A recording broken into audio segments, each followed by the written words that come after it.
अब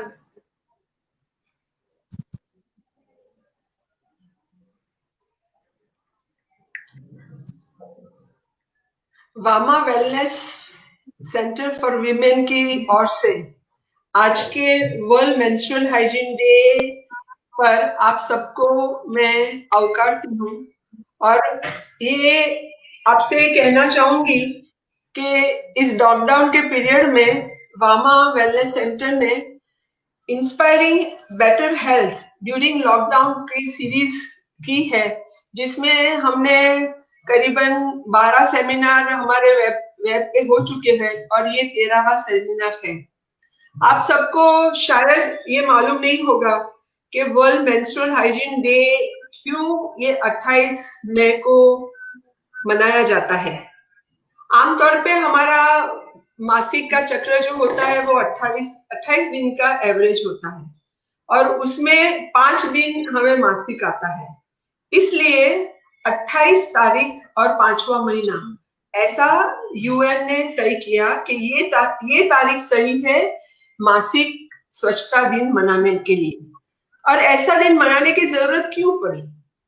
तो इसलिए कि जैसे मासिक के साथ जैसे दुनिया भर में एक चुपकी सी जुड़ी हुई है, लोग इसको इस पे शर्म और संकोच के साथ इसको जोड़ते हैं और ज्यादातर लोगों को इसके बारे में सही साइंटिफिक इंफॉर्मेशन होती नहीं है। इसलिए और औरत की स्वच्छता के साथ, औरत की तंदुरुस्ती के साथ मासिक का और उसके जुड़े हुए सब चीजों का बहुत ज्यादा संबंध है। इसलिए इसलिए ये दिन मनाने का यूएन ने तय किया। ये जो 2014 से चल रहा है और ये 2020 हुआ है, पर फिर भी परिस्थितियां कुछ ज्यादा बदली नहीं है। आज भी 50% से कम लड़कियां, 50% जितनी लड़कियां ऐसी है कि जिनको जब पहली बार मासिक आता है तो उनको मासिक के बारे में कुछ भी मालूम नहीं होता है। तो इसलिए मुझे लगता है कि आज का ये सेमिनार, जिसमें 3 डॉक्टर है यहाँ पे, मैं डॉक्टर अमी याग्निक जनरल सर्जन हूँ, पर ये मासिक स्वच्छता के लिए जागृति के बारे में मुझे बहुत इंटरेस्ट है और इसके जागृति के कार्यक्रम करती हूँ। हमारे साथ दूसरे हैं डॉक्टर दीपा पटेल, जो 24 साल से पीडियाट्रिशियन की प्रैक्टिस कर रहे हैं और वामा में एडोलेसेंट हेल्थ स्पेशलिस्ट की तरह से काम कर रहे हैं। और तीसरे डॉक्टर रूपल शाह है, जो गायनेकोलॉजिस्ट है, आईवीएफ स्पेशलिस्ट है और वो वामा वेलनेस सेंटर और ब्लॉसम, ये 2 हॉस्पिटल के साथ और रूपल हॉस्पिटल के साथ जुड़े हुए हैं। तो चलो हम चलते हैं कुछ इंटरेस्टिंग बातें मासिक स्वच्छता, मासिक के बारे में और मासिक स्वच्छता के बारे में। और हमारे सुनने वालों को मैं इनवाइट करती हूँ कि उनको जो कुछ भी मन में ऐसा कोई प्रश्न आए तो हमें पूछे और हम कोशिश करेंगे कि उनका जवाब सबको दे। तो मेरा पहला प्रश्न दीपा से रहेगा। दीपा, आप कुछ बेसिक साइंटिफिक इंफॉर्मेशन दो कि मासिक क्या है। Namaste, Ami Ben, and I welcome everyone who have joined this session. जो menstruation बोलते हैं या तो मासिक बोलते हैं, वो हर महीने, माहवारी जो बोलते हैं, वो हर महीने जो लड़कियां रहती है लगभग 13 साल से लेके 45 साल की उम्र तक जो मंथली ब्लीडिंग होता है, उसको जनरली हम मासिक बोलते हैं। उसके पीछे का साइंस ये है कि हर मंथ हमारे शरीर में हमारा जो गर्भाशय है और वहां पे साइड पे एक जो हमारा अंडाशय है, वहां से एक अंड बीज बनता है और वो अंड बीज यदि को फलित करने के लिए हमारा जो गर्भाशय है वो एक टाइप का जो गद्दी जैसा बनाता है, अंदर एक लाइनिंग गद्दी जैसी बनाता है। यदि यहाँ फलन नहीं होता है तो ये गद्दी और जो अंड बीज बना है, ये दोनों हर महीने मासिक के रूप में बाहर आते हैं। मतलब योनि मार्ग से हमें ब्लीडिंग होता है और हर महीने ऑल्टरनेट, एक बाजू राइट साइड पे और एक बार लेफ्ट साइड से एक एक जो अंड बीज है वो ओवरी में से अलग होता है। तो सादी भाषा में समझाया जाए तो ये एक टाइप का फिजियोलॉजिकल प्रोसेस है जहाँ पे लड़कियां हर महीने ब्लीडिंग उनको होता है। अच्छा, तो मेरी बेटी है जो 12 साल की है और मुझे लगता है कि अभी उसको मासिक शुरू होगा, तो मैं उसको कैसे तैयार करूं इसके बारे में? आपने बहुत अच्छा क्वेश्चन पूछा, क्योंकि बहुत सारी मदर्स जो है उनको ये रहता है कि अभी हमें लग रहा है कि मेरी बच्ची जो है वो मासिक में आने वाली है, तो मैं उसको कैसे समझाऊं। तो जैसे लड़कियां जैसे बड़ी होने लगती है तो आपको उनके बॉडी में बहुत सारे चेंजेस दिखने लगते हैं, कि जैसे जल्दी जल्दी हाइट बढ़ना, वेट बढ़ना, उनके ब्रेस्ट का डेवलपमेंट होना। जब ब्रेस्ट डेवलपमेंट होना शुरू होता है तो उसके लगभग 2 साल के बाद लड़की जो है वो मासिक में मोस्टली आ जाती है। तो यहाँ पे मदर को अलर्ट होना है, और उसको जो मासिक चक्र और उसके दरमियान उनको क्या काळजी रखनी है, मतलब क्या उसको केयर करनी है, वो अपनी बेटी को समझाना है। आपकी बेटी यदि 12 साल की है तो उसको जब भी कैसे आप कोई मौका ढूंढिए, जैसे टीवी में कोई सैनिटरी पैड की एड आती है, तो वो मौके पे आप बच्ची को समझा बात करना शुरू कीजिए, और आप उसको जो मेंस्ट्रुएशन जो है वो क्या है, और ऐसा आपको भी हो सकता है वो बताना है। लड़की को आपको मेंटली प्रिपेयर करना है कि ऐसा आपके साथ भी हो सकता है, और ऐसा हो तो वो टोटली एक नॉर्मल फिजियोलॉजिकल प्रोसेस है, तो आपको तब घबराना नहीं है। दूसरा, मदर जो है, जो ऐसा फील करती है कि अभी कभी भी मेरी बेटी पीरियड्स में आ सकती है, तो जैसे अभी तो लॉकडाउन की वजह से स्कूल वगैरह जाना नहीं है, पर ये ध्यान रखना है कि स्कूल की बैग में, और यदि वो लोग लंबे टाइम तक ट्यूशंस वगैरह के लिए घर से बाहर रहते हैं, तो जो उनका एक बैग है उसमें एक छोटा सा पाउच बना के तैयार करके रख सकते हैं, कि in case if you get bleeding, आपको यदि ब्लीडिंग होता है तो आप ये पाउच में से जो एक तो एक सैनिटरी नैपकिन हो, उसके साथ एक स्टरिलाइजर हो, और 2-3 टिश्यू पेपर और एक अच्छा वाला नैपकिन, इसका ये जो एक पाउच बना के वो आपकी बेटी का जो बैग है उसके अंदर आप रख दो, तो कहीं पे भी वो जाएगी तो उसको ये यूज आ सकता है, और वो घबरा नहीं जाएगी कि अब मैं क्या करूं, मैं किससे मांगू, क्या करूं। ये सब इतना आप उसको समझा सकते हैं। अभी मुझे याद आ रहा है कि मैं मुझे जब पहली बार मासिक आया था, तो मुझे हम्म। तो मेरी मम्मी ने खाली पैड पहनना है, कपड़ा पुराना कोई कपड़ा दे दिया था और बोला था हम्म। कि अभी से रसोई घर में मत आना, ये मत छूना, वो मत छूना। और लड़ तो ऐसा बताया, मुझे बताया गया था। और मुझे लगता है कि आमतौर पे आज भी वही हाल है कि मम्मी सिर्फ क्या नहीं नहीं करना है उसका लंबा लिस्ट हमें दे देती है। और मासिक क्या है वो तो मुझे उस टाइम भी मालूम नहीं पड़ा था। मासिक में आने लगी थी, फिर भी काफी सालों तक मुझे मालूम नहीं था कि मासिक क्या चीज है। तो ऐसा होता है तो क्या करना चाहिए? मासिक के बारे में लड़की को कैसे बताना चाहिए? आपने कहा कि वो चलो पाउच रख दिया, ये कर दिया, पर मासिक हाँ, चक्र के बारे में कौन सी उम्र में और किस तरह से बताना चाहिए? नहीं, वही मैंने बता कि आफ्टर 10 साल की आपकी बच्ची हो जाती है तो उसको आपको मासिक चक्र के बारे में, कि ऐसे आपको हर मंथ नीचे से जो योनि मार्ग है वहां से ब्लीडिंग हो सकता है, इसको मासिक बोलते हैं। एवरी मंथली होता है। सब गर्ल्स जो नॉर्मल है, लड़कियां और जो वीमेन, मतलब लड़की और स्त्रियों दोनों को ये मासिक हर महीने होता है। तो ये एक तो बताना है। दूसरा, इसके टाइम पे क्या हाइजीन मेंटेन करना है वो भी सिखाना है। आपने जो बताया कि मासिक के साथ हमारे देश में बहुत सारी, मतलब वो टेबू एक माना जाता है और बहुत सारी गैर मान्यता जुड़ी हुई है, कि ऐसे आप जो बताए ऐसे कि मंदिर नहीं जाना है, रसोई में नहीं जाना है, मटके को छूना नहीं है, अचार वगैरह डालते हैं तो वहां पे उनको आना नहीं है। ये सारी बहुत सारी ऐसी मान्यता जुड़ी हुई है, जो कि पहले की बात थी, ये अंधविश्वास भी आप कह सकते हो। अभी के जमाने का जो लड़कियां हैं वो ये मानने को भी जल्दी तैयार नहीं हुई, तो उनको जो है वो साइंटिफिक रीजन बताना है कि इस तरह से जो ओवम अपनी ओवरी में से बनता है और वो जब गर्भाशय में फलित नहीं होता है तो अपने को इस तरह से ब्लीडिंग होता है, ये एक तो बताना है। दूसरा, आप ये चांस ले सकते हो आपकी एडोलेसेंट यानी कि टीनेज बेटी जो है उसके साथ उसके जो अभी उसके शरीर में जो चेंजेस हो रहे हैं वो चेंजेस के बारे में भी आप उसको बता के उसको एक तरह से उसको तैयार कर सकते हो और उसको प्रिपेयर कर सकते हो आने वाली जो भी चैलेंजेस इसके जीवन में आने वाली है उसके लिए आप उसको प्रिपेयर कर सकते हो। कैसी तीसरी एक बात चैलेंज, हम, सॉरी, कैसी चैलेंजेस, हाँ वही कैसी बोल रही हूँ, चैलेंज? वही बता रही हूँ कि जैसे अभी जब भी बच्ची पीरियड्स में आने लगती है तो मतलब वो सेक्सुअली मैच्योर हो रही है और ये टाइम है कि यदि इसमें अनप्रोटेक्टेड सेक्स होता है तो ये लड़की कभी भी प्रेग्नेंट हो सकती है।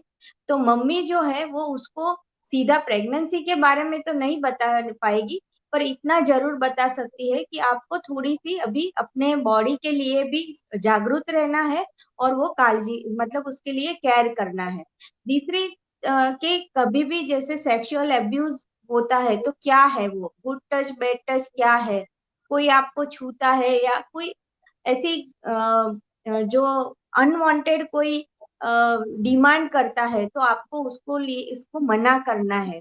ये सब चीजें जो है वो मम्मी उनको समझा सकती है और थोड़ी बेटी उसकी बड़ी हो जाए जैसे 15-17 साल की हो जाए तो मम्मी उसके साथ थोड़ा सा ओरल मतलब कॉन्ट्रासेप्टिव मेथड्स क्या है, सेफ सेक्स किसको बोलते हैं, इसके बारे में भी अभी जो अभी के बच्चे हैं वे बहुत नेटफ्लिक्स और नेट इंटरनेट सेवी है तो उनको बाहर से कोई गलत माहिती मिले इससे अच्छा है कि यदि मम्मी उसको प्रॉपर गाइडेंस देती है तो वो आगे जाके कोई भी तकलीफ में प्रॉब्लम वाले नहीं होंगे। तो उनको एक हमारे देश में भी ऐसी कॉन्ट्रासेप्टिव के बात बारे करनी, में भी थोड़ा, सॉरी, हमारे देश में भी एक कॉन्ट्रासेप्शन के बारे में 15 साल की लड़की को बताना जरूरी है। अभी के जमाने में हाँ मैं बोलूंगी कि जरूरी है। अच्छा अच्छा, तो हमारे क्योंकि ऑडियंस में से कुछ सवाल, आपका आंसर बाकी है? नहीं ऐसा है वो लोग कहीं से भी इनको पता है वो लोग नेट पे से ऐसे करके थोड़ा बहुत देख लेते हैं। कई बार वो जो माहिती मिलती है वो साइंटिफिक नहीं होती है या तो वो उतनी जो बोलते हैं ना ऑथेंटिक नहीं होती है। तो यदि मम्मी बताती है जो सही माहिती देती है तो वो अच्छा रहता है। तो contraceptive and sexually prevented diseases, HIV prevention, ये सब के बारे में थोड़ा मैं बोली 15-17 साल की उम्र में 12 साल की बच्ची को ये सब बताने की जरूरत नहीं। मुझे लगता है कि माँ और बेटी के बीच में एक ऐसा संवाद का माहौल बन जाना चाहिए जब वो टीनेज में आए, ताकि उनके साथ बातचीत अंदर अंदर होती रहे, और जो कुछ भी दिन उसके मतलब सही या गलत उसको माहिती मिलती है तो उसमें से करेक्ट सही क्या है गलत क्या है उसका उसके मम्मी के साथ वो शेयर कर सकती है। एक हमारे ऑडियंस में से पिंकी शिंदे का सवाल है कि शुरू शुरू में जब लड़कियों को मासिक आना शुरू होता है तो कई बार वो इरेगुलर होता है, जैसे मतलब 1 महीने आया फिर 3 महीने नहीं आया, या महीने में 2 बार आ गया, तो वो क्या नॉर्मल है या क्या समझना चाहिए? और खास तौर पे जब वो बहुत महीने तक आता नहीं है, मानो एक बार आया फिर 4-5 महीना आया ही नहीं, तो मम्मी को तो बहुत चिंता होने लगती है, तो कैसे लेना चाहिए इसको?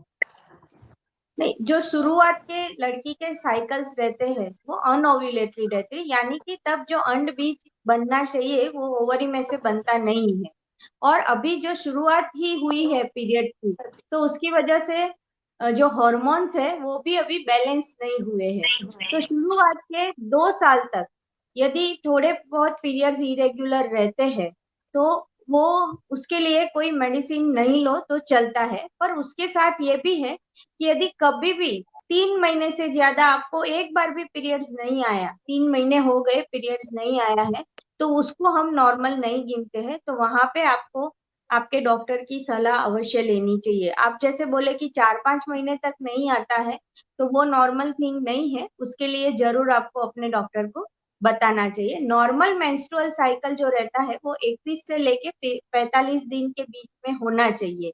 यदि वो 45 दिन से ऊपर जाता है और पीरियड्स नहीं आते हैं तो जरूर आपको बताना चाहिए। इसके अलावा यदि लड़की को कुछ हाइपोथायरॉयडिज्म है या तो कुछ क्रोनिक इन्फेक्शन है जैसे ट्यूबरकुलोसिस हो गया या कोई किडनी की लंबे समय से कोई बीमारी है, तो ये सब प्रॉब्लम्स की वजह से भी हो सकता है कि मासिक आपका बहुत इरेगुलर होता है। कई लड़कियां बहुत स्ट्रेस में, कंटिन्यूअस स्ट्रेस में रहती है तो उनके पीरियड्स भी डिस्टर्ब होते हैं। और एक पीसीओडी जो पॉलिसिस्टिक ओवेरियन सिंड्रोम जिसको होता है, उनका भी ये काफी डिस्टर्ब रहता है, मासिक जो है वो काफी इरेगुलर रहता है।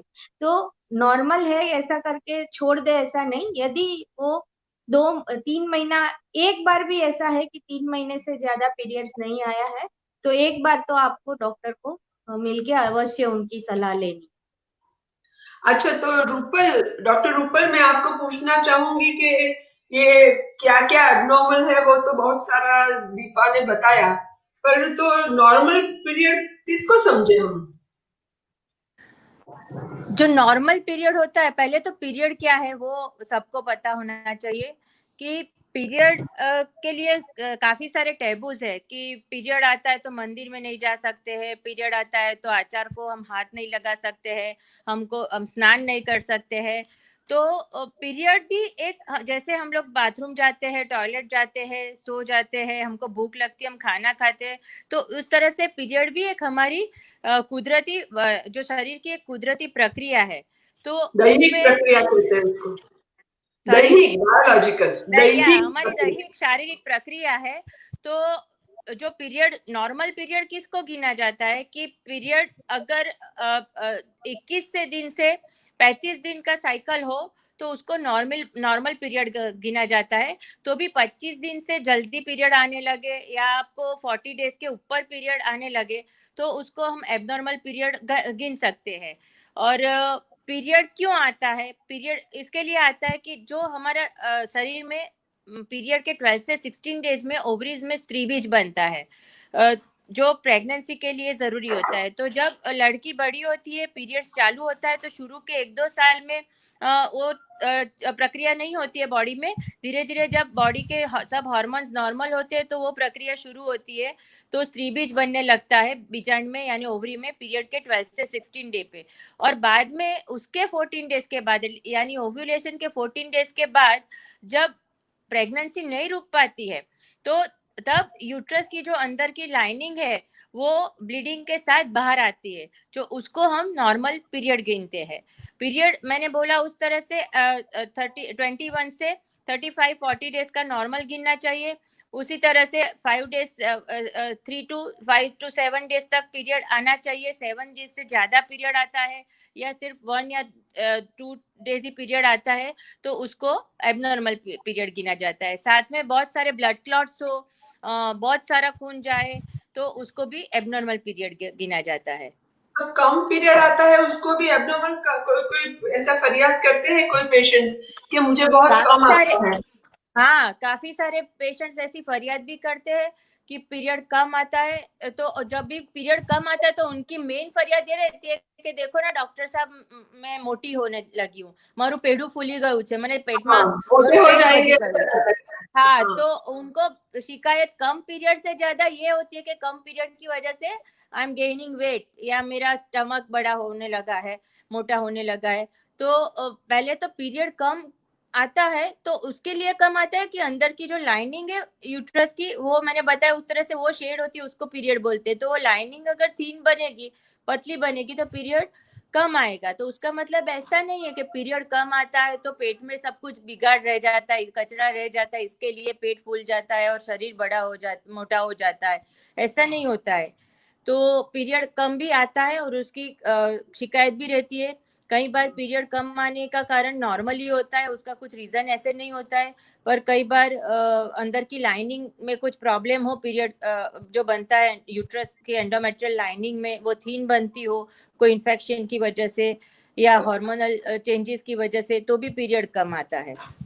और उसमें खास तो थायराइड और प्रोलैक्टिन करके हार्मोन आता है, उसका भी चेकअप करना पड़ता है। तो मतलब कम पीरियड बहुत कम आता है तो भी डॉक्टर को बताना चाहिए, जैसे बहुत ज्यादा आता है तो खून की कमी हो जाती है तो एक्सट्रीमिटीज जब होती है एज, यानी जब शुरू के टाइम पीरियड का शुरू का टाइम होता है, यंग गर्ल्स होती है जिसको अभी शुरुआत ही हुई है, तो शुरू में पीरियड कम आना फिजियोलॉजिकल है। उसी तरह से पीरियड जब जाने वाला है मेनोपॉज के टाइम पे, तब पीरियड कम हो जाए तो वो फिजियोलॉजिकल है। पर जब आप यंग लेडीज को काफी महीनों तक पीरियड कम आने लगे तो उसका वर्कअप करना जरूरी होता है। ओके।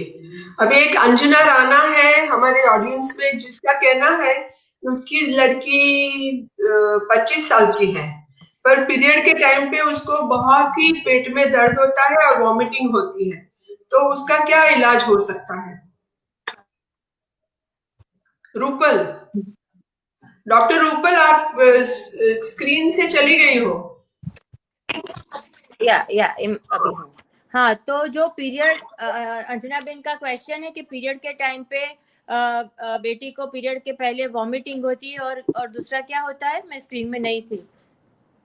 और वॉमिटिंग होती है, क्वेश्चन क्या था? पेट दर्द बहुत होता है, वो कुछ भी काम भी नहीं अच्छा, कर तो सकती, ऐसा बहुत दर्द होता है। हाँ, तो ये जो ऐसी शिकायत काफी सारी यंग गर्ल्स को होती है कि पीरियड के टाइम पे पेन ज्यादा होता है, और कई बार स्कूल में भी छुट्टी लेनी पड़ती है। जो वर्किंग वुमन है उसको भी कभी कभार घर पे रहना पड़ता है लीव लेके। तो ये बहुत कॉमन शिकायत है पीरियड के टाइम पे दर्द होना। पर वो भी ज्यादातर विमेन को फिजियोलॉजिकल होती है, हार्मोनल चेंजेस की वजह से। जब पीरियड आता है तब उस टाइम पे प्रोस्टाग्लैंडिन करके जो शरीर में केमिकल होता है उसका वो कंसंट्रेशन बढ़ जाता है, और उसकी वजह से पीरियड के टाइम पे पेन की शिकायत रहती है। तो जब भी ऐसा हो, और वॉमिटिंग भी उसकी वजह से ही होती है, तो उसी टाइम पे सादी जो दवाई आती है, हार्मोनल दवाई लेने की जरूरत नहीं होती है। सादा पेन किलर जिसको मेफ्टेल स्पास बोलते हैं, तो वो दवाई से भी काफी सारी बहनों को राहत हो सकती है, छोटी लड़कियों को भी राहत हो सकती है।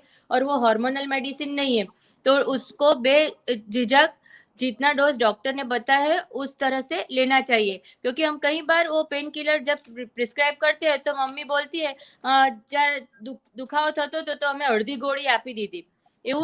ऐसा नहीं करने का, એવું કરવાની જરૂર નથી।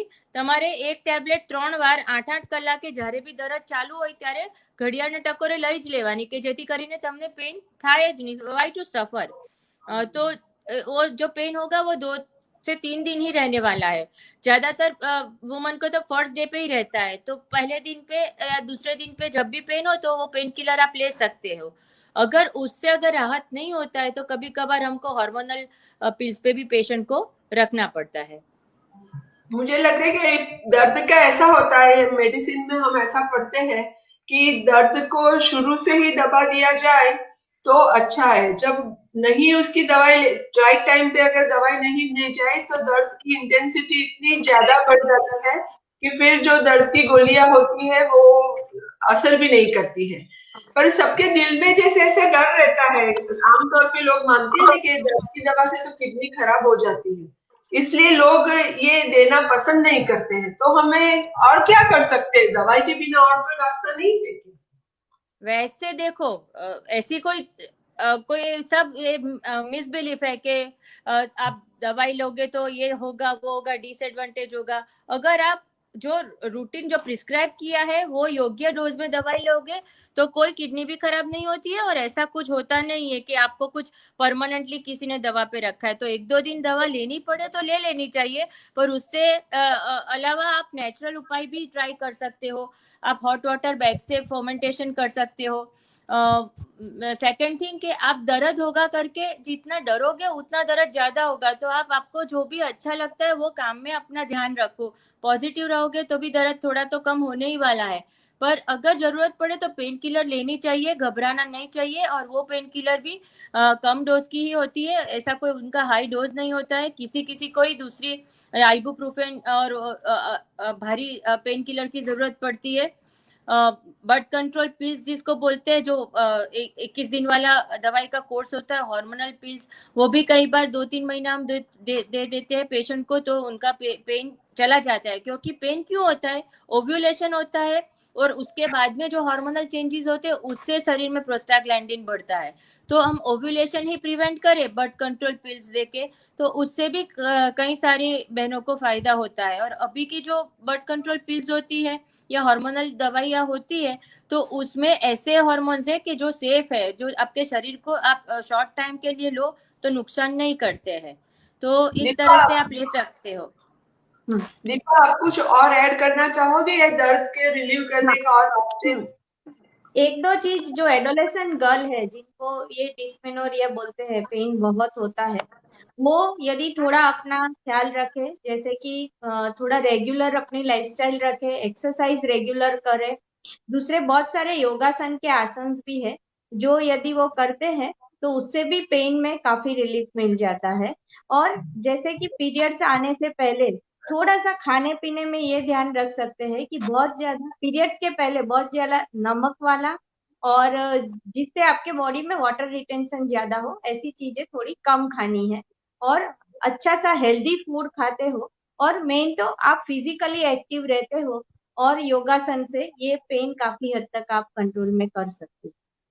ये जनरली ऐसा कहा जाता है कि जो एथलेट्स है, मतलब बहुत सारी फिजिकली एक्टिव है, तो उनको दर्द इतना नहीं होता है। और एक और भी है, क्यों एक्टिव रहना चाहिए। अगर हम एक्टिव नहीं रहते हैं तो हमारा ध्यान जो है वो उसी जगह पे पड़ा रहेगा कि मुझे दर्द होता है, दर्द होता है। तो इसलिए स्कूल में जैसे नहीं जाना, ऐसा सब लड़कियों को एनकरेज नहीं करना चाहिए। उनको जो नॉर्मल रूटीन है वो मेंटेन करे, जरूरत पड़े तो टैबलेट ले, ऐसा ही आई थिंक हम सलाह देते हैं।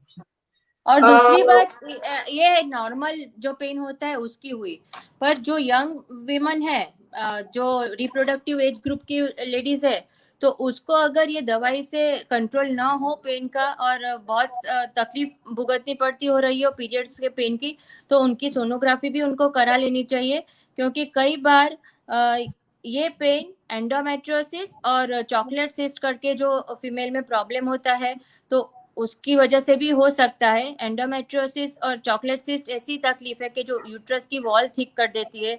और दूसरी चीज, ओवरी में ब्लड एवरी मंथली जब बनता है, तो ओवरी में भी वो यूट्रस में से जो दीवार से ब्लड बनता है, तो वो सब दीवार ओवरीज में आके चिपक जाती है कई रीजन की वजह से। तो तब एवरी मंथ जब ब्लीडिंग होता है तो ओवरी में भी ब्लीडिंग होता है और वो बाहर नहीं आ पाता है। उसकी वजह से पीरियड के टाइम पे बहुत पेन भी बहुत रहता है, तकलीफ होती और फिर फ्यूचर में उनको प्रेगनेंसी रहने की भी तकलीफ हो सकती है। तो अगर सादी दवाई से या सादे इलाज से, योगा से या पेन किलर ड्रग से या बर्थ कंट्रोल पिल से पेन नहीं अच्छा हो रहा हो, तो फिर गायनेकोलॉजिस्ट डॉक्टर के पास जाके सोनोग्राफी करवा के उनकी सलाह आगे लेनी चाहिए। बराबर। एक अब एक कुछ ऐड करना है? हाँ हाँ, टीनेज हाँ, गर्ल्स के लिए ये जैसे रूपल ने बताया कि ये एंडोमेट्रियोसिस वगैरह होता है, उसकी वजह से बहुत पेन होता है। सेम वे जो एडोलेसेंट गर्ल्स है, उनको यदि साथ में यूरिनरी ट्रैक इन्फेक्शन यानी कि मूत्र मार्ग में इन्फेक्शन है, और दूसरा कि यदि उनको कॉन्स्टिपेशन बहुत रहता है, तो ऐसी लड़कियों को भी बहुत पेन होता है। तो ये बहुत छोटी छोटी बातें हैं जिसका यदि वो ध्यान रखती है तो पेन में उनको रिलीफ मिल जाए। अच्छा दीपा, मैं तुम्हें पूछना चाहूंगी कि मेरी पड़ोसन की लड़की है ना, तो उसको पीरियड के बाद में आमतौर पे यूरिनरी इन्फेक्शन हो ही जाता है पीरियड के बाद में, या फिर उसके पाँव में जैसे एकदम लाल रंग के छाले जैसे पड़ जाते हैं। तो उसकी क्या वजह हो सकती है? वो हर महीने बहुत परेशान होती है। देखो, हमारा जो यहाँ का एटमॉस्फेयर है वो गर्म और भेज वाला है, और यहाँ पे फंगल इन्फेक्शन होना या तो बैक्टीरियल इन्फेक्शन होना अच्छी बहुत तंदुरुस्ती कॉमन बात होती है। रहे और जो कुछ भी दिन। हेलो। तो हाँ फंगल बोल। और फंगल और बैक्टीरियल इन्फेक्शन होना बहुत कॉमन चीज है, खास करके लड़कियों को जो शुरू शुरू में अभी पीरियड्स में आना शुरू हुई रहती है। तो उसके लिए उनको अपना जो हाइजीन का ख्याल रखना, मतलब कि जो स्वच्छता पे ध्यान देना बहुत जरूरी है।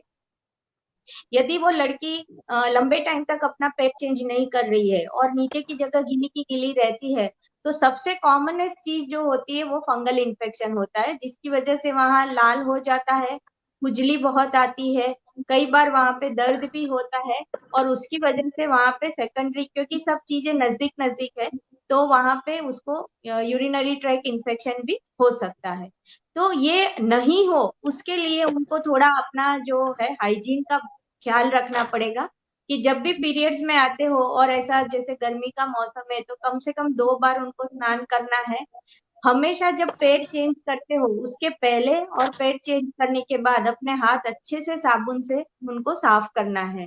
जो अंडरगारमेंट पहनते हैं, आजकल लड़कियां बहुत फैंसी अंडरगारमेंट पहनती है, तो उसमें वो कॉटन नहीं रहते हैं। कॉटन का यानी कि सूती अंडरगारमेंट पहने हैं कि जो अपना पसीना है वो सोख लेगा। तीसरी बात यह है कि बहुत सारा तब पानी पीना है।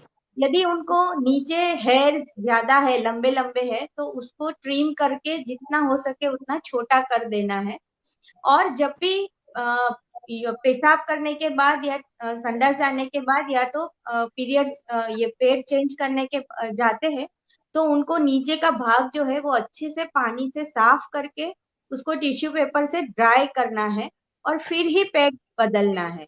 और जब सफाई भी करते हैं तो फॉरवर्ड टू बैकवर्ड यानी आगे से पीछे सफाई करनी है। पहले आप योनि मार्ग साफ करेंगे, पेशाब का जगह साफ करेंगे, फिर योनि मार्ग साफ करेंगे, और लास्ट में जो है वो लेट्रिन वाली जगह साफ करेंगे।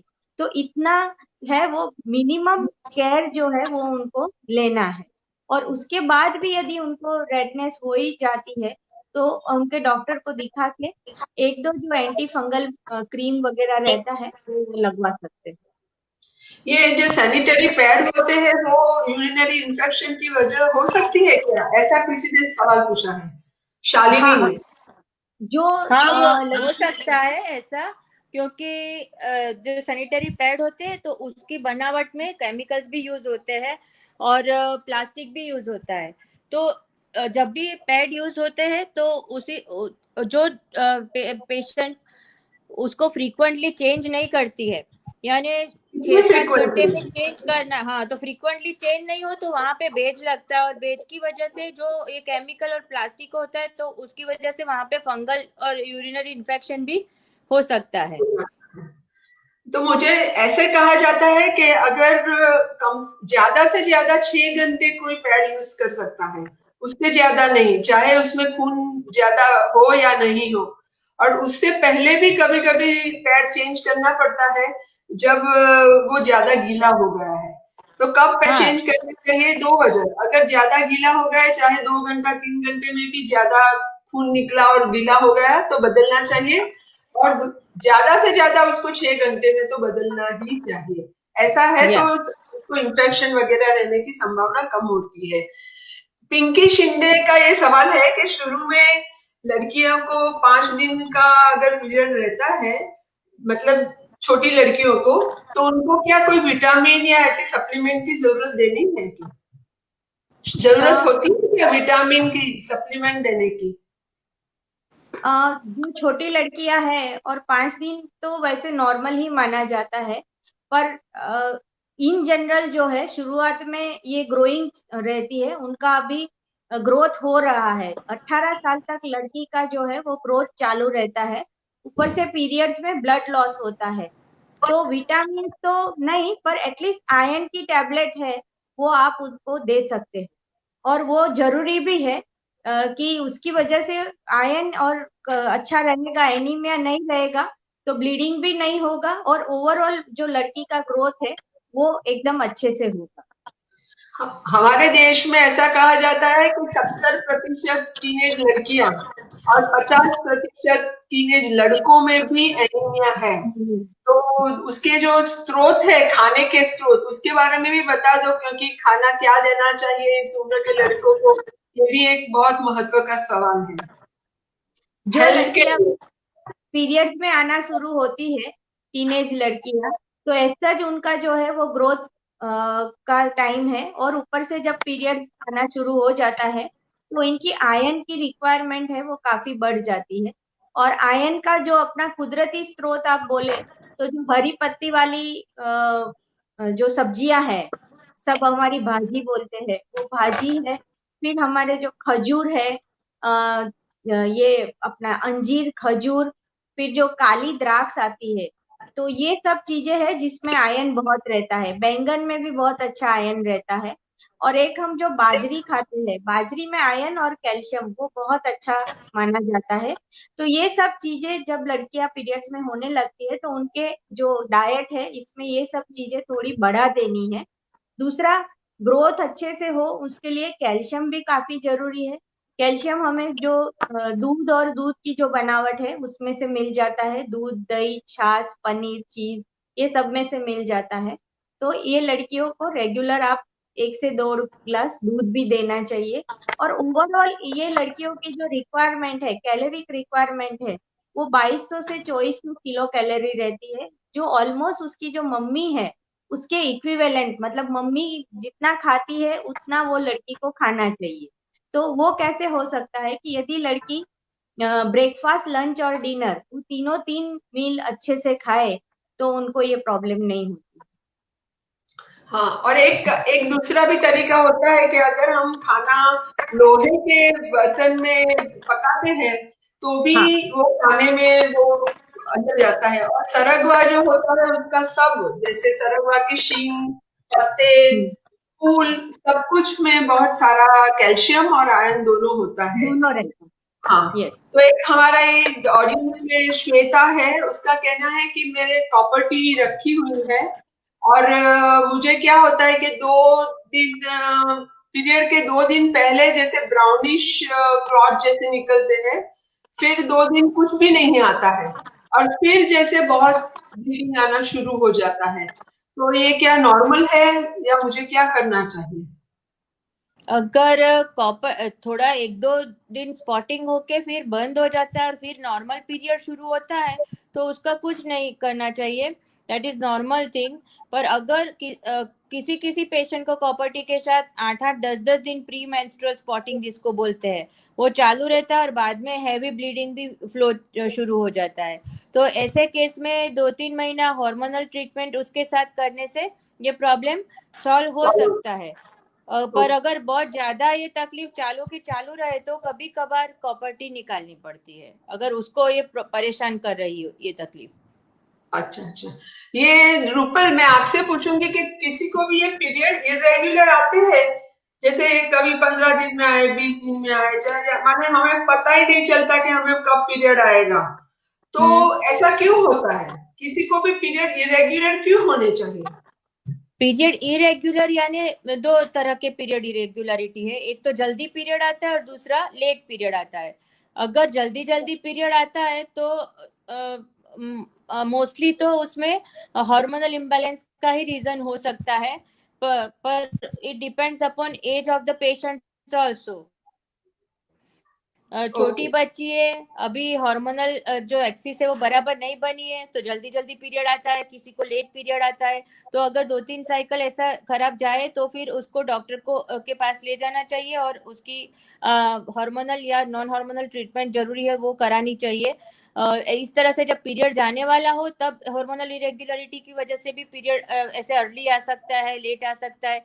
तो उसका अगर कुछ अंदर सोनोग्राफी में कोई गायनेक प्रॉब्लम नहीं निकले, पैथोलॉजी नहीं निकले, तो थोड़ा टाइम उसका भी हार्मोनल ट्रीटमेंट से इलाज करो तो पीरियड रेगुलर हो सकता है। पर जो रिप्रोडक्टिव एज ग्रुप है और खास करके 35-40 ईयर्स के बाद के पेशेंट्स, तो उनको यूट्रस में फाइब्रॉइड की गांठ हो सकती है या यूट्रस की वॉल थिक हो सकती है जिसको एडिनोमायोसिस बोलते हैं। यूट्रस के अंदर एंडोमेट्रियल लाइनिंग थिक हो जाती है हार्मोनल इम्बैलेंस की वजह से, या फिर गर्भाशय के अंदर की दीवार में मस्सा जिसको सर्वाइकल पॉलिप बोलते हैं, ये सब चीज होती है तो भी पीरियड जल्दी जल्दी आता है। तो कोई भी पैथोलॉजिकल प्रॉब्लम हो तो फिर उसका इलाज कराना पड़ता है।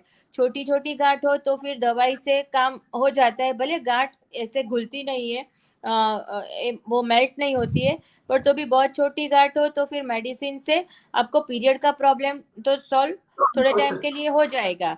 पर अगर बहुत बड़ी गांठ हो या यूट्रस की वॉल बहुत थिक हो गई हो तो उसमें कभी कभार मेडिसिन काम नहीं कर सकती है, तो फिर सर्जिकल ट्रीटमेंट की भी जरूरत पड़ सकती है। ऐसी हार्मोनल सिक्रेटिंग प्रॉपर्टी भी आती है जिसको मिरेना बोलते हैं।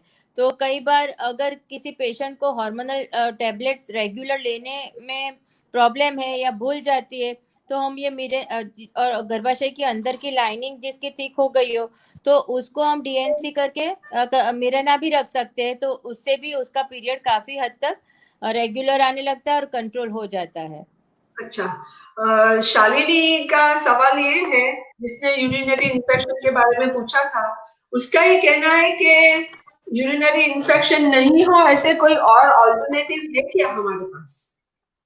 मतलब डिस्पोजेबल सैनिटरी नैपकिन से अगर यूरिनरी इन्फेक्शन होते हैं तो हमारे पास कोई और ऑल्टरनेटिव है? अगर डिस्पोजेबल सैनिटरी नैपकिन से एलर्जी या इन्फेक्शन आपको बार बार होता है, तो आप कॉटन के पैड्स भी यूज कर सकते हो, जो पर इसकी भी सफाई रखना बहुत जरूरी है। अगर ये प्रॉपरली क्लीन आप रखोगे और रिपीटेडली चेंज करते रहोगे, तो वहां पे कॉटन से वहां पे जो भेज रहता है वो एब्सॉर्ब ज्यादा होगा और प्रॉब्लम नहीं होगा, सूखापन ज्यादा महसूस होगा। दूसरा, मेंस्ट्रुअल कप भी आप यूज कर सकते हो, जो एनवायरमेंटल फ्रेंडली भी है और से हेल्थ हाइजीन के लिए भी वो अच्छा है। अगर हम उसको भी क्लीन प्रॉपरली करें और 8 to 12 आवर्स पे, इसका फायदा ये है कि जैसे हमको सैनिटरी नैपकिन 6-8 घंटे पे चेंज करना ही होता है, और बाहर के पोर्शन में रहता है, और उसकी वजह से वहां पे भेज की वजह से पसीना ज्यादा हो तो तकलीफ बढ़ती है जो हमारे एक्सटर्नल ऑर्गन्स में।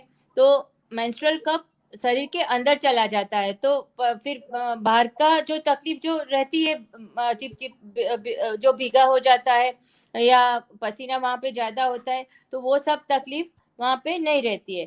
पर ओनली थिंग, जब भी पीरियड आए तो कुछ भी चीज आप यूज करो, पर आप जब तक अपना पर्सनल हाइजीन मेंटेन नहीं करेगी, यानी बार बार आप वो पार्ट साफ नहीं रखेगी या जो प्रोडक्ट आप यूज करती है वो क्लीन नहीं रखोगी, तो फिर इन्फेक्शन तो होने ही वाला है आपको।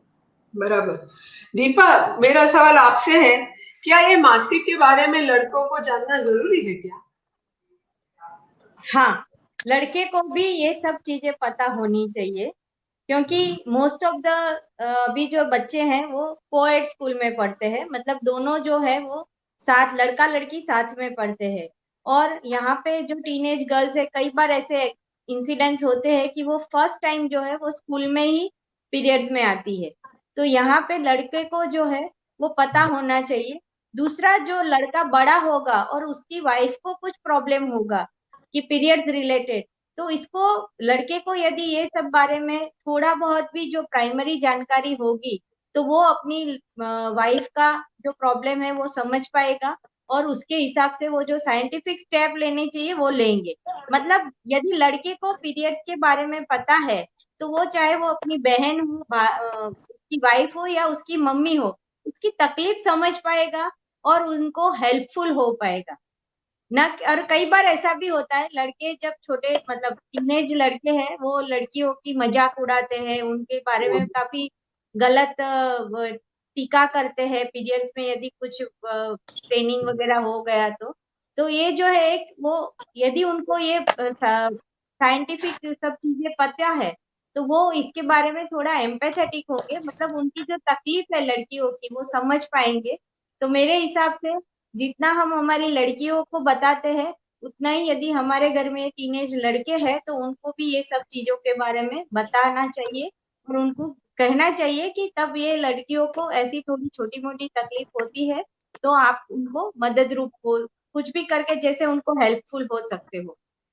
मेरे आपसे शेयर करना मुझे अच्छा लगेगा कि हम लोगों ने एक साल सुमन स्कूल्स के लड़के लड़कियों को ये एडोलेसेंट हेल्थ और मासिक के बारे में हमने बताया, तो एक लड़का जो था उसका ऐसा उसने रिस्पॉन्स दिया कि हमें ये सब जान के अभी लड़कियों के प्रति हमें सम्मान की भावना होती है, क्योंकि उनको पता चला कि लड़कियां कितना जरूरी है और वो प्रजनन का जो ज्यादा जो जिम्मेदारी है प्रजनन में वो उनके जिम्मे में है।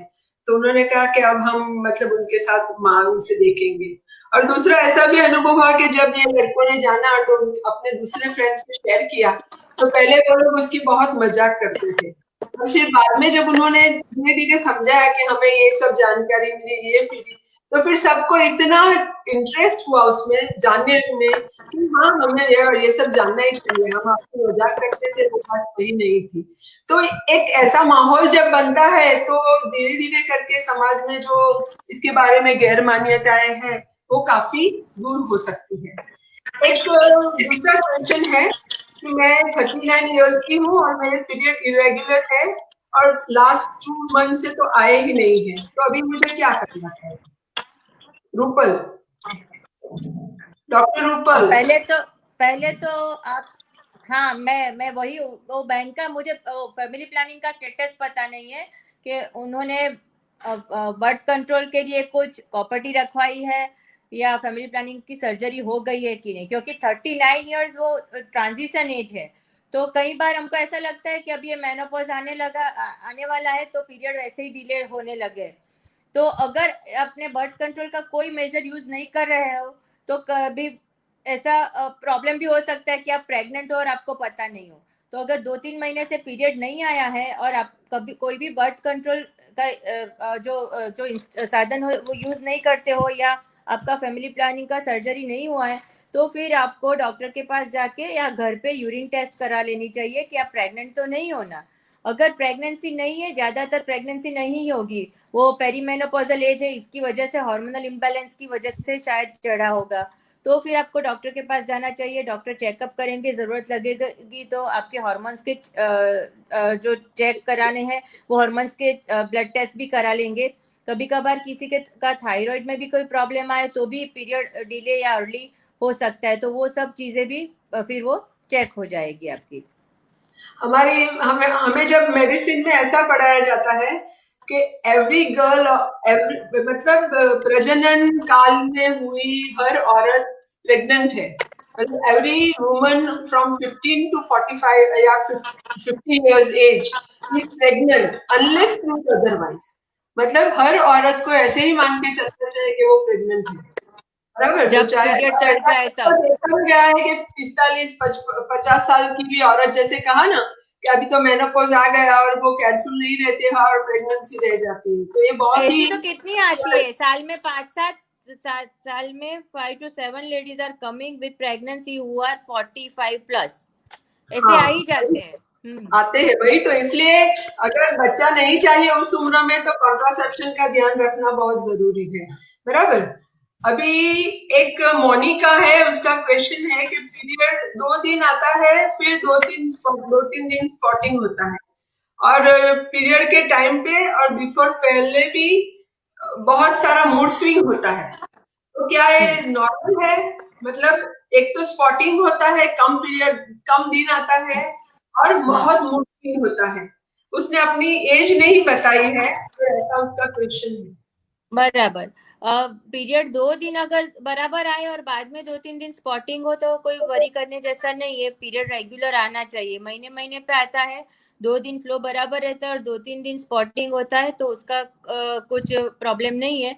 पर जो मूड स्विंग होता है तो कितनी सारी लेडीज ऐसी होती है कि जिसको पीरियड आने का जो एक हफ्ता बाकी हो तब से मूड स्विंग्स चालू हो जाते हैं, इरिटेबिलिटी होने लगती है, गुस्सा ज्यादा आने लगता है। कई बार तो इतना गुस्सा आ जाता है कि हस्बैंड भी उसमें आ जाते हैं लपेट में। कोई भी बच्चा है तो बच्चे की छोटी सी भूल के लिए भी उसको बहुत डांट खानी पड़ती है। तो ये जो प्रॉब्लम है इसको प्री मेंस्ट्रुअल टेंशन बोलते हैं। वो भी हार्मोनल, जब ओव्यूलेशन होता है और ओव्यूलेशन के बाद में जो बॉडी में हार्मोनल चेंजेस होता है तो उसकी वजह से ये प्री मेंस्ट्रुअल टेंशन भी होता है। इसके साथ कई लेडीजों को ब्रेस्ट भी हैवी हो जाते हैं वाटर रिटेंशन की वजह से, थोड़ा वेट गेन होता है, हेडेक होता है, प्री मेंस्ट्रुअल माइग्रेन जिसको बोलते हैं। तो ये सब जो चीज होती है तो उसके लिए फिर ज्यादा ये तकलीफ आपको हैरान कर रही है तो ट्रीटमेंट लेना जरूरी है। और ट्रीटमेंट में भी कई बार नॉन हार्मोनल मेडिसिन से और थोड़े काउंसलिंग से ही ठीक हो जाता है। पर अगर नॉन हार्मोनल मेडिसिन से, डाइटरी सप्लीमेंट से ये सब ठीक नहीं हो तो फिर हमको हार्मोन्स भी देने पड़ते हैं।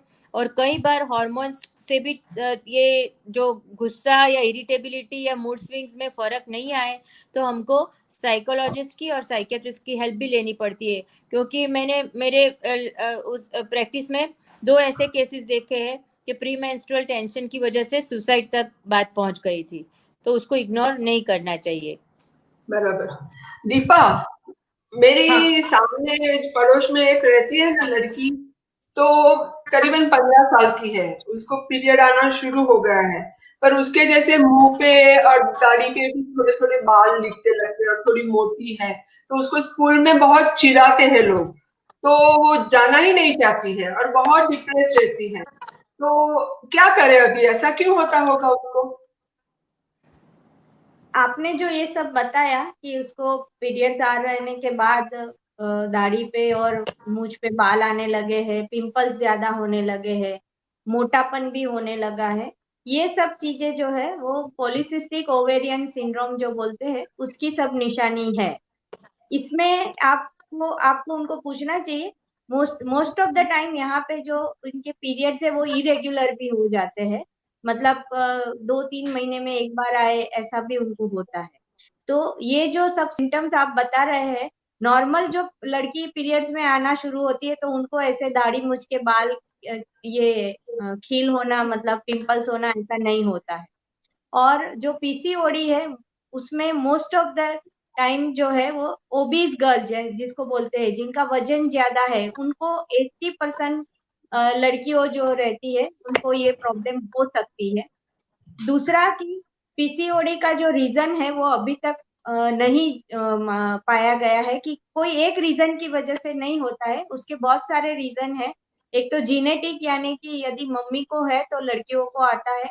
दूसरा गलत लाइफस्टाइल यानी कि बहुत बैठाड़ू जिंदगी जीते हैं तो उनको, जिनका वजन बहुत ज्यादा बढ़ जाता है, जो बाहर का जंक फूड और जो टॉक्सिन वाला फूड ज्यादा खाते हैं, और जिनकी इम्यून सिस्टम वीक है, ये 5-6 जो रीजन है वो मिला के पीसीओडी होता है। और इनके लिए जो है वो उनको पूरा एक होलिस्टिक अप्रोच लेना पड़े। सिर्फ पिंपल्स की मेडिसिन करने से उनको फर्क नहीं पड़ेगा। इनको जो है पूरी अपनी लाइफस्टाइल जो है वो उसमें थोड़ा बदलाव लाना पड़ेगा। जितना हो सके हेल्दी लाइफस्टाइल जीना है, मतलब कि एक्टिव रहना है, फिजिकल एक्सरसाइज मिनिमम 60 मिनट से डे करना है। जो खाना खाते हो, कुदरती खाना जितना ज्यादा खाते हो, बाहर का जंक फूड जितना बंद कर सकते हो वो बहुत इम्पोर्टेंट है।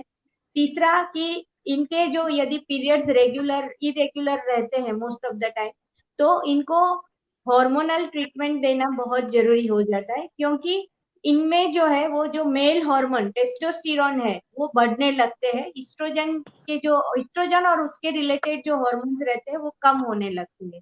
तो उसकी वजह से दाढ़ी मूंछ पे बाल आना और ये पिंपल्स ज्यादा होना वो होता है। तो इनके लिए जो हार्मोनल बैलेंसिंग ट्रीटमेंट देना बहुत जरूरी है। और शुरुआत में इनको मतलब गर्भ निरोधक गोली है वो भी देनी पड़ती है जो उनके हार्मोन को बैलेंस करती है। इसके साथ अभी जो हार्मोन की गोली आती है वो उनके टेस्टोस्टेरोन लेवल भी कम करती है। तो जो पिंपल्स है और वो जो बाल है वो भी धीरे धीरे कम होते हैं। पर मिनिमम इनको 6 मंथ की मिनिमम ट्रीटमेंट लेनी पड़ती है, जरूरत पड़े तो उससे ज्यादा भी वो ट्रीटमेंट लेनी पड़ती है। वो 1 या 2 महीने अभी की ट्रीटमेंट अभी नहीं थोड़े होती। क्वेश्चंस ज्यादा आ रहे हैं और समय हमारे पास कम है, तो शॉर्ट एंड स्वीट क्वेश्चन जवाब देना सब, ठीक है? तो एक तो है कि हाउ बेनिफिशियल, त्रिशा का सवाल है कि दवाई, पेट दर्द के लिए दवाई यूज करना कितना बेनिफिशियल या नुकसानकारक है? वो मैंने पहले ही बताया कि जो सादी दवाई है, पेन किलर है, वो आप पूरी लाइफ लॉन्ग भी ले सकती हो, कुछ अंदर पैथोलॉजी नहीं है। और जो हार्मोनल तकलीफ की वजह से ये पेन है, तो उसके लिए जो सादी नॉन हार्मोनल पिल्स है वो आप ले सकती हो। और अगर जरूरत पड़े तो 3 से 6 महीने आप हार्मोनल ट्रीटमेंट भी ले सकती हो बेझिझक। एक बहुत मुझे आनंद हुआ कि एक लड़के ने सवाल पूछा अपनी वाइफ के लिए, भाविक डांगी है, जो कह रहे हैं कि उनकी वाइफ को पीरियड से 1 वीक पहले बहुत डार्क यूरिन होता है और हाँ। बहुत चेस्ट भी हेवी हो जाता है, and she is 34 years old. तो क्या करना चाहिए? हाँ, वो मैंने अभी आपको प्री मेंस्ट्रुअल टेंशन में बताया तो वो रीजन वही होता है कि ओव्यूलेशन के बाद हार्मोनल चेंजेस की वजह से वाटर रिटेंशन शरीर में होता है, तो उसकी वजह से चेस्ट हेवी हो जाती है। डार्क यूरिन का वैसे कोई पर्टिकुलर रीजन नहीं है, वो तो पानी ज्यादा पिएगी तो यूरिन डाइल्यूटेड आएगा। पर जो हैवीनेस है चेस्ट की, ब्रेस्ट की, तो उसके लिए डाइटरी सप्लीमेंट जो बिलोंग करके मेडिसिन आती है, या इवनिंग प्रिमरोज ऑयल की मेडिसिन आती है जो नॉन हार्मोनल मेडिसिन है, तो उनको ट्राई करनी चाहिए। और उससे अगर फायदा नहीं होता है तो फिर हार्मोनल ट्रीटमेंट भी थोड़े टाइम के लिए, शॉर्ट टाइम के लिए ले सकते हो। तेजल टेलर का ये सवाल है कि उसे थायराइड का हाइपोथायराइड है पर नॉर्मल कंट्रोल में रहता है, उसको मासिक सिर्फ 2 दिन ही आता है, तो कोई टेंशन की बात तो नहीं है ना? पहले से ही अगर 2 ही दिन पीरियड आता है तो कोई टेंशन की बात नहीं है। प्रेगनेंसी अगर रुक गई है, बच्चे आ गए हैं और पीरियड कम आता है तो कोई टेंशन की बात नहीं है। पर अगर आपको इनफर्टिलिटी है थायराइड के साथ, तो फिर और स्कैटी पीरियड आता है तो फिर आपको डॉक्टर को मिलना चाहिए। अच्छा, एक और किसी का सवाल था कि मुझे पीरियड कम आता है और 4 साल से, मेरी शादी को 4 साल हुए और मुझे बच्चा नहीं हो रहा है, तो कोई प्रॉब्लम हो सकता है? हाँ, तो इसके लिए अगर आपको चार एज कितनी है वो नहीं बताई है उन्होंने। और 24 साल। अगर 24 साल है, ओके, तो पीरियड अगर कम आता है और शादी को 4 इयर्स हो गए हैं तो फिर आपको डॉक्टर को मिलना चाहिए। ज्यादातर तो नेचुरली ही पीरियड कम आता होगा, पर तो भी जरूरत पड़ी तो डॉक्टर हार्मोनल टेस्ट भी करेंगे। कई बार मैंने आगे बताया उस तरह से अंदर की यूट्राइन लाइनिंग में कोई प्रॉब्लम हो हार्मोनल इम्बैलेंस की वजह से या कोई इन्फेक्शन की वजह से, तो भी वो सोनोग्राफी के जरिए पता चलती है।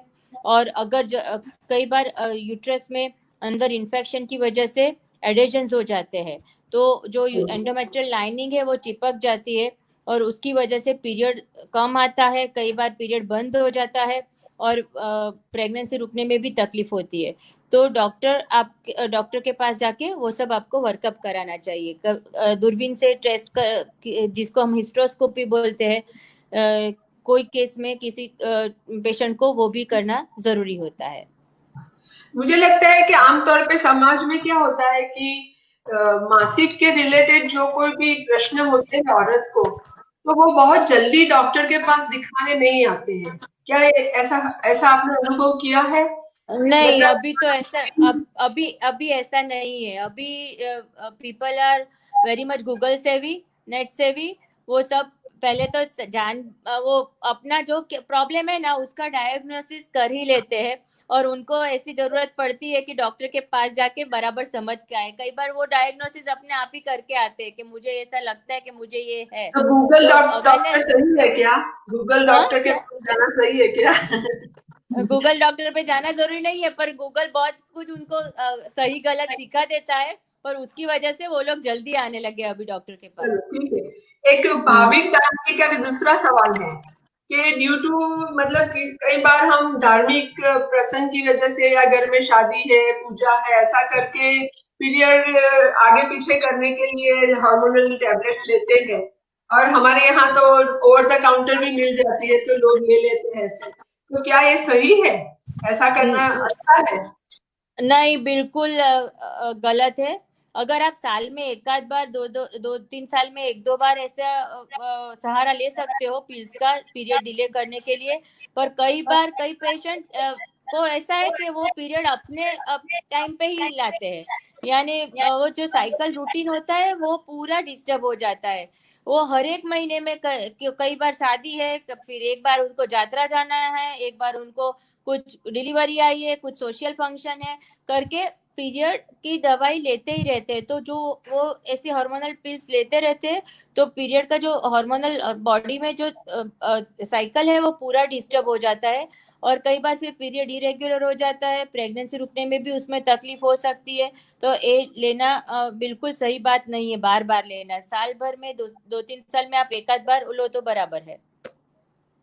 हाँ, एक हुसैन बुखारा वाला का क्वेश्चन है कि मैं 41 इयर्स की हूँ और मुझे हम्म 3 दिन ही ब्लीडिंग होता है, हम्म और बाद में जैसे ठीक रहता है, पर फिर भी मुझे हीमोग्लोबिन का प्रॉब्लम हो जाता है, तो मैं क्या कर सकती हूँ? मतलब 3 दिन ही पीरियड है पर फिर भी हीमोग्लोबिन जैसे कम हाँ, होना। तो आपको फिर फिजिशियन के पास जाके दूसरा आपका हीमोग्लोबिन एनीमिया का वर्कअप कराना चाहिए। कई बार आपके डाइट में प्रॉब्लम होगा, आप ठीक से न्यूट्रिशियस जो हीमोग्लोबिन बढ़ाए ऐसा आयरन रिच डाइट आपकी कमी होगी, आपके रूटीन जो आप फूड लेते हो उसमें, तो वो भी एक बात हो सकती है। या तो फिर हीमोग्लोबिन नहीं बढ़े उसका रीजन मेडिकली भी हो सकता है कि कोई कुछ अलग तरह का एनीमिया हो, तो भी ऐसा हो सकता है। पेट में कृमि हो, करम हो, तो भी एनीमिया होता है। तो every time it is not like that कि एनीमिया है तो पीरियड ज्यादा ही आता है उसको ही एनीमिया होता है। तो एनीमिया के जो अलग अलग दूसरे रीजंस है तो उसकी भी तपास करना जरूरी है। मेरी भाभी है, वो 30 साल की है, अभी उसको 3 बच्चे हैं और उसको और नहीं चाहिए। तो वो ऐसा जीत लेके बैठी है कि अभी मेरे यूट्रस में पीरियड का जमा वो झंझट क्यों लूं, मुझे यूट्रस निकलवा देना है। तो मैं किसको? उसको क्या सलाह देनी चाहिए? 30 उसको साल नहीं की है? चाहिए अभी मासिक, क्योंकि अभी जो मासिक नहीं चाहिए ऐसा तो है नहीं। बच्चे मासिक तो नॉर्मल है। वो जैसे आपको मैंने बताया कि बाथरूम जाते आप, टॉयलेट जाते हो, इस तरह से मंथली आएगा तो आपको नेचुरल जब तक पीरियड आता है तो वो अच्छी बात है कि आपके शरीर में इस्ट्रोजन और उसकी कमी नहीं है, इसकी वजह से आता है। अगर आप कितनी जल्दी, झंझट होती है, ये पहनो वो पहनो, ये संभालो वो हाँ संभालो, तो नहीं उसमें क्या चाहिए। है, तो वो तो तीन तीन चार दिन की तो बात है। तो उसकी वजह से पर पीरियड आता है तो आपका इस्ट्रोजन शरीर में बराबर है, तो उसकी वजह से आप आपकी फेमिनिटी है वो आपकी मेंटेन रहती है, आपको डिप्रेशन नहीं आता है, आपको कैल्शियम की कमी नहीं होती है। ये सब अगर आपका यूट्रस निकल जाता है यंग उम्र में तो भले ओवरीज हम रखते हैं अभी तो, पर तो भी धीरे धीरे ओवरीज काम करना तो कम करेगी ना, जो उसकी रूटीन मेनोपॉज की एज है उससे। तो ये औरत को उससे थोड़ा जल्दी मेनोपॉज आ जाएगा, तो मेनोपॉज के और सारे बहुत तकलीफें हैं। तो ये जो तकलीफ है झंझट आपको लगती है वो तो कुछ है ही नहीं। जो अगर मेनोपॉज आपको आ गया और मेनोपॉज की वजह से आपको सीवियर डिप्रेशन हुआ या बैक पेन हुआ, ऑस्टियोपोरोसिस की वजह से फ्रैक्चर्स होने लगे, या फिर जल्दी जल्दी आप सब भूलने लगी, अल्जाइमर्स होने लगा, तो उससे ज्यादा तो बेटर ये है कि आप थोड़ा जो महीने में 3-4 दिन की अगवड़ आपको होती है तो आपको वो भुगत लेनी चाहिए। चलो, अभी I think it's time to close our session. Let's talk periods के नाम से आज हमने बहुत सारी पीरियड के बारे में बात की, और वो जो मेंस्ट्रुअल हाइजीन डे है, तो हाइजीन की बात तो हमारी हुई ही, पर उसके साथ में जो भी पीरियड के रिलेटेड जो भी हो सकता है, ऐसे बहुत लोगों ने खुल के सवाल भी किए और हमने भी बहुत खुल के बातें की। तो ऐसा बातों का दौर जो है वो समाज में चलते रहना चाहिए। ये मेंस्ट्रुअल हाइजीन डे का भी एक पर्पस यही भी होता है कि मासिक जैसे शब्द जैसे विषय को साथ में जुड़ी हुई जो चुप्पी दी है या शर्मिंदगी है वो नहीं होनी चाहिए, और हम ये एक कुदरती प्रक्रिया है उसके बारे में सबको अच्छे से समझ होनी चाहिए, और एक दूसरे के साथ उसको मतलब मिलजुल के इसके सारे लिए जो कुछ भी प्रश्न है उसका हल निकलना चाहिए। तो thank you Deepa and Rupal and our dear audience. तो हम ऐसे ही कभी वापस मिलेंगे, हो सकता है अगले साल वर्ल्ड मेंस्ट्रुअल हाइजीन डे पे भी वापस मिल सकते हैं। और आप में से भी लोगों को आपको आगे भी कोई सवाल हो तो हमारे फेसबुक पेज पे आप ये क्वेश्चंस आगे भी पूछ सकते हो, हम उसके जवाब देंगे। Thank you so much everyone. Thank you Thank Ami you. Madam, thank you Deepa, thank you viewers. Thank you. Thank you, everyone. Bye Bye. Bye.